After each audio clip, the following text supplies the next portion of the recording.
Hey everyone, this is Charmaine from Fantastic Crafts. I hope all of you guys are having a wonderful day. I'm sorry I've been a little slow on uploading these videos.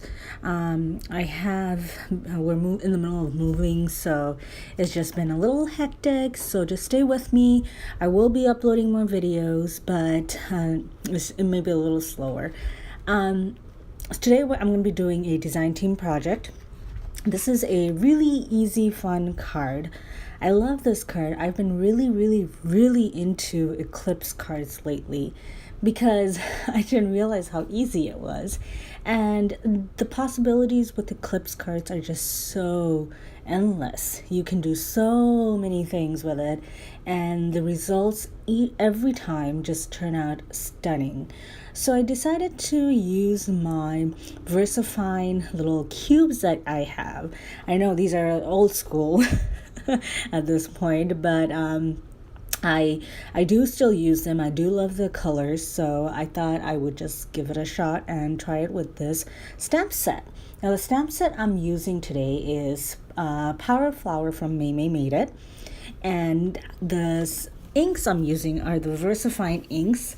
This orange one is one of my favorites. It's a beautiful deep orange, and it's called habanero, and the other one that I use is called crimson red, and that is the more kind of red burgundy color. It's a really nice Christmas color, but I decided to use it on the flowers and it turned out really pretty. So once again, I am making my own background paper, and you guys know how much I love doing this, especially with my Eclipse cards. I just feel like I love playing with stamps. I love stamping. I feel like it's the most therapeutic thing for me. So I always have a blast when I make my own designer paper or background paper. So I went ahead and did that for this. And like I've mentioned before, anytime I do a background paper or a designer paper, what I like doing is I start with the larger images first, and then I move on to the smallest image. And this way, I'm able to fill in the paper much better. And any little extra holes I have or any little blank spots, I can figure out that at the end. I can fill it with some little, some beads, sequins, any kind of embellishment. But I like starting with the larger images and then moving down. Now, once I was done and satisfied with the flowers that I had created, I had to decide on which leaves to use. And yes, it is a difficult choice for me because this stamp set has a lot of pretty leaves, and I wanted to use the perfect ones that would fit the little background perfectly. And what I've noticed in a lot of flowers or floral images is it's like two clusters of leaves on one side and one on the other side. And as you guys know, or maybe I have mentioned this before, when you use three of anything, it highlights whatever is in the center. So if I'm putting three leaves on the flower, it's going to highlight and put your eyes and focus it on that flower. So I'm kind of using that same trick and that same technique with all of my flowers. And even when I go and move on to the smaller leaves, I try to follow that same principle of making two cluster of leaves and then on the other side going back in and putting one. Once I was done with putting all the leaves, I did realize that I had a few empty spots in between, so I went ahead with this crimson red again because I really felt like it needed a little bit more of the red color, and I went with one of the other flowers from the same stamp set, and I just kind of filled in any little spots that I felt looked a little empty or a little like they needed a little spot of stamping.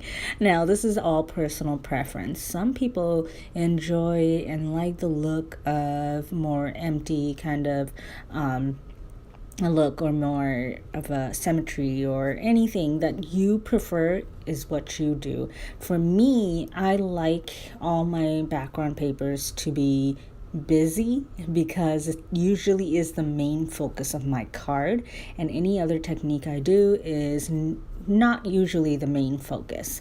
So for me, I went ahead with the smallest leaf from the stamp set, and I followed that same stamping trick of clusters and odd clusters. So I went and stamped 3 leaves in a cluster and kind of just filled in any other empty spot or any blank spot that I felt needed a little bit more color. Now you don't have to do this spot. Some people, or this part, sorry. Some people don't prefer it, or some people don't like it, and that is okay. You do you. That is a big thing. When you are crafting, you have to remember it is about you, and if you enjoy it, if you like the look of it, then that is perfect for you. And if you don't, then don't do it. That's a big thing that I'm learning lately. I have to do me, because at the end of the day, this crafting is for me. I loved it, and I loved it so much that I wanted to share it with all of you. So something really big to just remember. So moving on, I did ink the edges, as I've mentioned in a lot of my videos. I love inking the edges of any of my designer paper, and I usually use this vintage sepia, or you can use any kind of brownish color. And I love my technical terms, brownish colors, yes.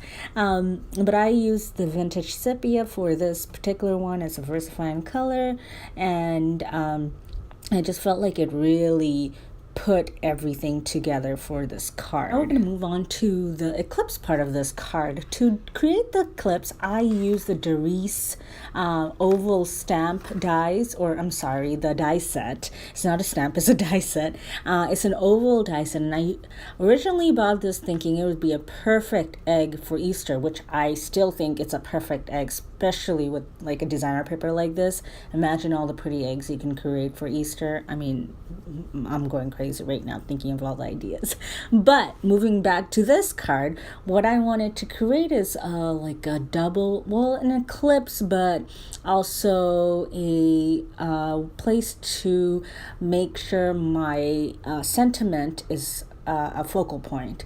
So what I did was that larger piece that pretty much the layer part of it, I glued that directly onto my card base, and I decided to use a black cardstock because, once again, I felt like because this card is so colorful, I wanted the black to kind of contrast with it and really show those colors a little bit more. Then I went and took my foam, Scotch foam tape, and started to put foam onto this, the little thin oval little die cut that I have where I created. Now, when you do something like this and you're putting foam tape, the best thing to do is take off both sides. So when you are actually turning and twisting this foam, you are able to position it exactly where you want it to be positioned, and you can just move it around a lot easier.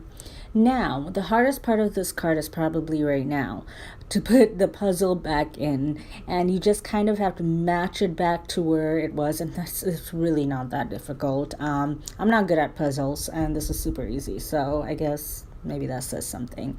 Then I move on to this little oval piece, which I again glue directly onto my card base. So what we are left with is a ascending part, which is a sliver of oval, and then a descending part, which is like the little egg shape on the middle. And that is where I plan on popping up my sentiment. Now for my sentiment, I decided to use the All Occasion stamp set from Card-Maymay. And what I wanted was a congratulation card. I've looked at my stash and realized I don't have a whole lot of congrats cards. So on this stamp set, there is a sentiment that just says congrats. And I love that because it's simple, it's to the point, and it's for all occasions. I did really want this sentiment to be deep, dark, and just kind of really black because I wanted it to show and be shown and not get lost in this busy background.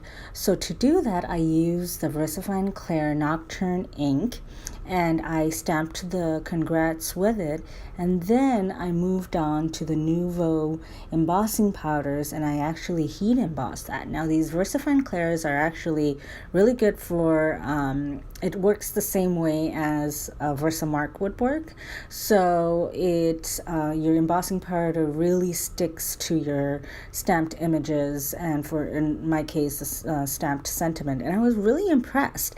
And I was really impressed by this Nouveau embossing powder too, because it is so fine detailed, I guess, that it really stuck to every single part of the sentiment. So I was really happy with that, and it gave that look that I wanted. It was a true dark color amongst this busy background, and it truly shows the sentiment and highlights the sentiment. So I really was happy with that. Once I was done with the heat embossing, I simply just fussy cut this congrats out, and my fussy cutting is very fussy. I don't really do a whole lot. I kind of just go and outline the sentiment, and I don't even go on every single word or every single letter. I just simply just kind of turn it wherever I feel like I need to turn it. Usually I'm a little bit more careful on the first and the last letter, and everything else is kind of whatever. But you know, like I said, you do you. So once I was done fussy cutting, I used that vintage sepia. Actually, I didn't take more on my sponge. I just, whatever was left on, I just used that to ink the edges of that, as I love to do. And then I took some foam squares, and I just put that onto the back of my sentiment, and then simply popped that up onto the center of my card.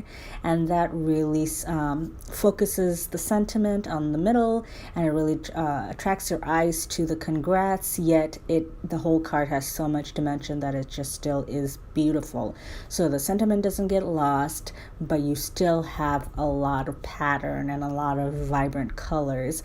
And I loved the way this card came out. I think it is gorgeous. I think it's beautiful. I love the flowers. I love the congrats. I think it's just really sweet, and I hope you guys like it too. And if you did, make sure you thumbs up this video, and don't forget to subscribe if you haven't already, and make sure you hit that bell so you get notified every time I do come up with a video. And I will talk to you guys later. Until then, bye.